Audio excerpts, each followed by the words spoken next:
More explicit testimony today from Jodi Arias, her sixth day on the witness stand. Of course, she's accused of brutally murdering her ex-boyfriend Travis Alexander nearly 5 years ago.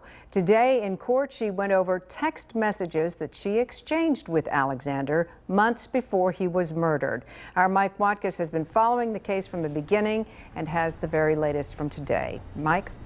Yeah, Patty, day started off with Jodi Arias' defense lawyers once again accusing the prosecutor, Juan Martinez, of misconduct and asking for a mistrial. Judge Sherry Stevens rejecting that motion, and then it was Jodi Arias once again on the witness stand.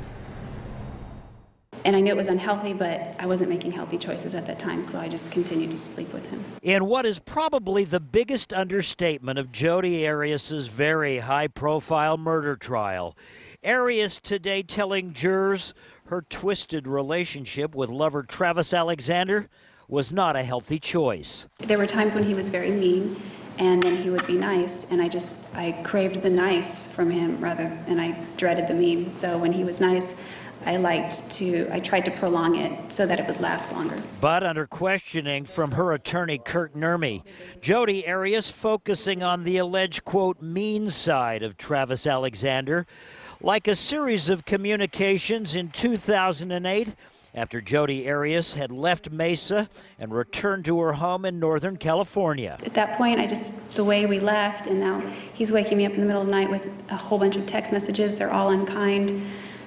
He's threatening me. I just felt like he was being a complete bully at that point, and I was tired of being bullied. And Arias says she then retaliated over the telephone, threatening to expose Travis Alexander as a, quote, pedophile, a bombshell charge that she made in court earlier this week. I think I just got fed up, and I called up and I said... What'd you say? It was really mean. I said, the only thing I'm going to be spitting out is the fact that you're a pedophile with a past.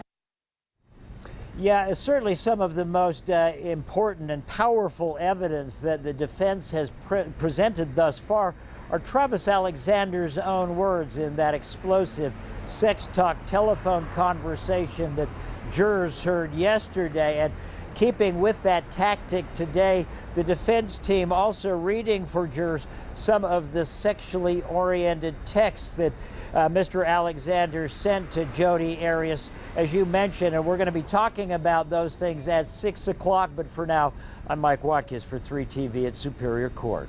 Already this week, jurors in the Jodi Arias murder trial have heard a raunchy phone sex tape between Arias and her supposedly devout boyfriend, Travis Alexander.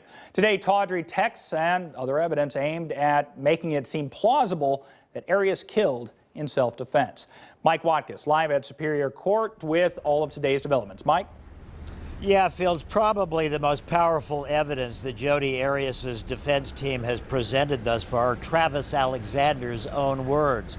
That very graphic phone sex conversation heard by jurors yesterday, and today those jurors hearing some of Alexander's very explicit text messages, also hearing about Travis Alexander's alleged reaction to Jodi Arias dating other men.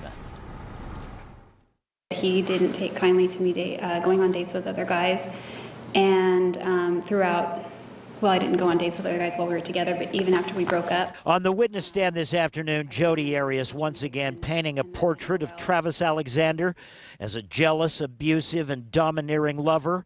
Responding hostilely, Arias says, when she even communicated with other men, while Alexander was allegedly cheating and requesting increasingly bizarre sex with Jodi and sending her countless sexual text messages. He also says in this message, "You are the ultimate slut in bed." What did that mean to you? Is there some history behind that? Yes. What's that history? Sometimes he would call me that when we were having sex. And as the defense team did yesterday with that explosive sex talk phone call between Jodi Arias and Travis Alexander, today defense attorney Kurt Nurmi using Travis Alexander's own words. He also says, "You'll rejoice in being a whore. That sole purpose in life is to be mine, to have animal sex with, and to please me in any way I desire. Was it your ultimate goal in life to be Mr. Alexander's whore? No. And Nurmi then asking Arias, as he has many times during this trial, why she continued the relationship. I still had feelings for Travis, and it was just something that we were familiar with, comfortable with, and I think the comfort came from the familiarity, and it's just something we continued to do. Yeah, Jodi Arias slated to be back on the witness stand tomorrow, and bear in mind during this direct examination, she hasn't even gotten in her narrative to the day on which she acknowledges she killed Travis Alexander. She says in self-defense, so still a lot more to come. We'll be back here as well in downtown Phoenix. I'm Mike Watkins for 3TV.